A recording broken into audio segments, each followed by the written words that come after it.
Salut à tous et bienvenue sur la chaîne. Aujourd'hui, on va explorer ensemble une pratique ancestrale qui fascine de plus en plus de personnes. Le Reiki. Que vous soyez simplement curieux ou que vous envisagez de vous former, cette vidéo va vous donner toutes les bases essentielles. Au programme, l'histoire fascinante du Reiki, ses principes fondamentaux et les bienfaits que cette pratique peut apporter.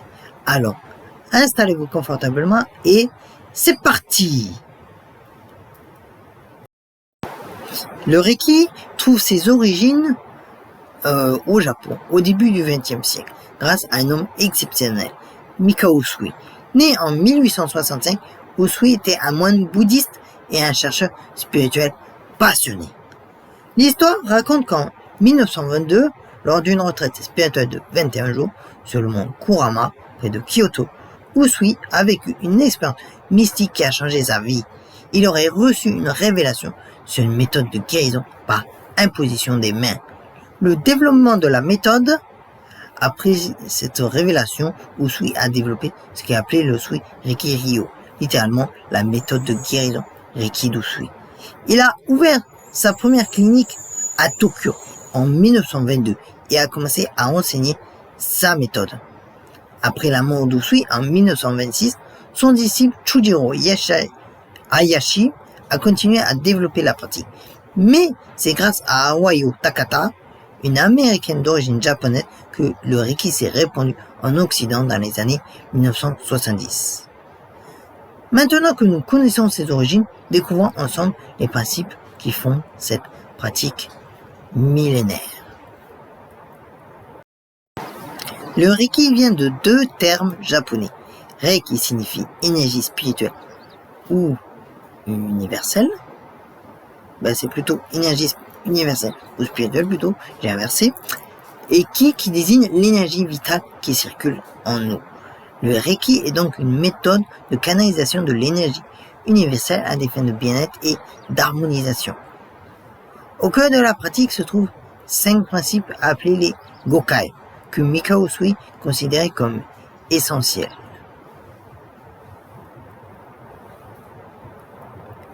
Juste pour aujourd'hui, je ne me mets pas en colère.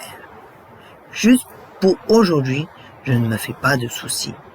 Juste pour aujourd'hui, je suis reconnaissant. Juste pour aujourd'hui, je fais mon travail consciencieusement. Juste pour aujourd'hui, je suis bienveillant envers autrui. Ces principes ne sont pas de simples règles, mais plutôt une invitation à cultiver un mindset positif au quotidien. Une séance de Reiki se déroule généralement ainsi. La personne reste habillée et s'allonge confortablement. Le praticien place ses mains sur ou au-dessus de différentes parties du corps. L'énergie est canalisée pendant environ 45 à 60 minutes.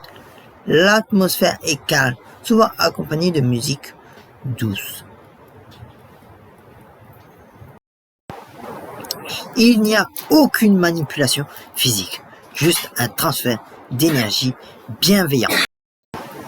Bien que le Reiki ne soit pas un traitement médical, de nombreux rapportent des bienfaits physiques, tels que la réduction des tensions musculaires, une amélioration de la qualité du sommeil, une diminution des douleurs chroniques, un boost du système immunitaire, une accélération de la récupération après une maladie ou un accident.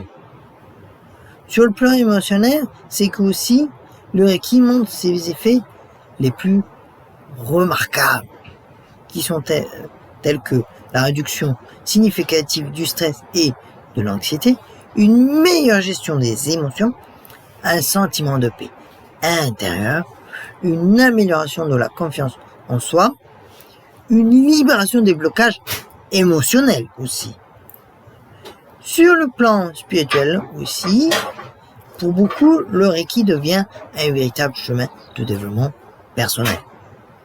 Donc, une connexion renforcée avec soi-même, un éveil de l'intuition, un sentiment d'unité et de connexion universelle, une clarification des objectifs de vie. De plus en plus d'hôpitaux intègrent le Reiki comme soin complémentaire. Des études préliminaires suggèrent des effets positifs sur l'anxiété et la gestion de la douleur, ainsi que la douleur par elle-même, bien que la recherche scientifique continue d'évoluer sur ce sujet. Il est crucial de rappeler que le Reiki est une pratique complémentaire qui ne remplace jamais un traitement médical conventionnel. Si vous souhaitez découvrir le Reiki, commencez par recevoir une séance avec un praticien certifié. Cela vous donnera une première expérience concrète. La formation au Reiki se déroule traditionnellement en 3 niveaux. Le niveau 1, qui est les bases et l'auto-traitement. Le niveau 2, les symboles et le traitement à distance. Niveau 3, la maîtrise et l'enseignement. Comment choisir un bon praticien? Eh bien, voici quelques conseils pour vous y aider. Donc, déjà, vérifiez sa formation et ses certifications. Demandez des références. Faire confiance à votre ressenti lors du premier contact. Assurez-vous qu'il respecte aussi un code éthique. Parce que bien entendu, il n'y a pas de code déontologique, mais juste éthique. Donc, maintenant, nous sommes arrivés au terme de cette exploration du Reiki. Nous avons découvert ses origines japonaises avec Mikao Usui, ses principes basés sur la bienveillance et la gratitude, et ses nombreux bienfaits potentiels sur tous les plans de notre être. Que vous soyez sceptique ou déjà convaincu, rappelez-vous que le Reiki est avant tout une expérience personnelle. Comme le disait Mikao Usui, la meilleure façon de comprendre le Reiki, c'est de le vivre. Et vous, avez-vous déjà expérimenté le Reiki? Partagez vos expériences en commentaire. Si cette vidéo vous a plu, n'hésitez pas à la liker et à vous abonner pour plus de contenu sur le bien-être et la spiritualité. Prenez soin de vous et à très bientôt pour une nouvelle vidéo.